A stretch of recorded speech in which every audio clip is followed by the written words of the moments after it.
All right, so number one, spinning off that topic, you tweeted something today about Oregon having a backup plan. They had a big name on campus. We're hearing them involved with Raiola now that he's decommitted from Ohio State. So, what are you hearing on what their backup plan is going to be? Yeah, we're not going to name names, but that's been the word that they were fully aware of this. Dan Lanning and his staff, the new offensive coordinator who came over from UTSA, fully aware that this was a situation, and it's just sort of the way that recruiting goes at this time of year. For 50 weeks, everybody's committed and loves the school, and then all hell breaks loose in about 2 weeks' time with coaching changes, and you saw it with Dillingham leaving. When I talked to Dylan Raiola's dad over the weekend, he was like, "No, he's not reclassifying." That didn't really seem like a heavy consideration. I can tell you, he's physically ready to play college football. In terms of the quarterbacks in this class, in the 23 class, he's the best looking one. And we saw him at Clarkson this past summer.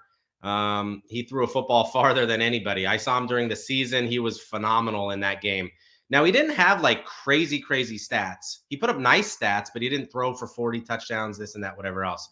But in terms of like a mature leader, physical ability, all those kinds of things, he could absolutely play in this 23 class and would probably be in contention, maybe not for that number one spot, but that number two quarterback spot, because he is just so physically advanced. Now, we're not hinting that Dylan Raiola is about to reclassify and go to Oregon. I don't think that's the case. But with Bo Nix coming back, that definitely helps them.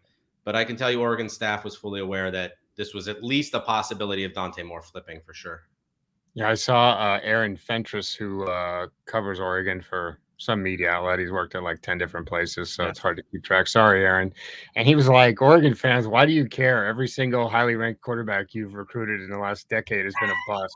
And I was like, he's right. I mean, okay, you think Justin Herbert, who we had as a 3-star, some other people had as a 4-star, so maybe you count him, but there was literally no hype surrounding him. You have to me, I think you have to go back to Dennis Dixon, who was or not Dennis Dixon, Darren Thomas, who was a solid 4-star athlete, but it's been a long time since they had one of those guys pan out. So basically, they're better off with Nix, in my opinion, right now. Yeah, and that's the thing. And there had been a lot of transfer portal talk about DJ possibly going there.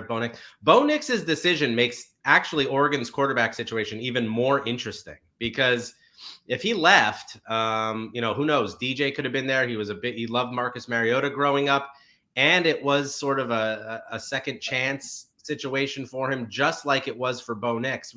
Don't forget, when Bo Nix left Auburn, they were like, thank God Bo Nix is leaving, go somewhere else. And they would die to have him back on that team. Now, looking at the quarterback play this past season, it was atrocious. So Bo Nix coming back kind of settles things for them on the roster.